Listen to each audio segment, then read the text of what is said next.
പ്രേമേട്ടാ നമസ്കാരം. നമസ്കാരം സർ. തിരക്കന്നല്ലേ? ആ കുറച്ച് രാഷ്ട്രീയക്കാരൻ്റെ തിരക്ക് സാറിന് അറിയാമല്ലോ. പിന്നെ ഉപതെരഞ്ഞെടുപ്പല്ലേ? അതെ. ഒറ്റക്ക് നിൽക്കാൻ പേടിയുണ്ടാ? ഇല്ല, ഞാൻ പിന്നെ ഒറ്റക്കല്ലല്ലോ, ഏതെങ്കിലും ഒരു മുന്നണീൻ്റെ ഭാഗമായിട്ടാണ് ഞാൻ സാധാരണ നിൽക്കുക. ഞാൻ ആരല്ല ചോദിച്ചാൽ ഈ കൂട്ടിൽ ഒറ്റക്ക് നിൽക്കാൻ പേടിയുണ്ടോ? ഇല്ല സർ.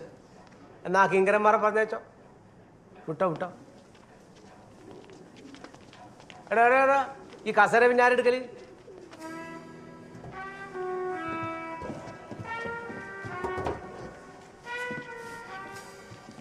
ആ വിളിച്ചോ. പ്രോസിക്യൂഷൻ വിറ്റ്നസ് നമ്പർ 8 സാമുവൽ പുളിയുള്ള വീട്ടിൽ.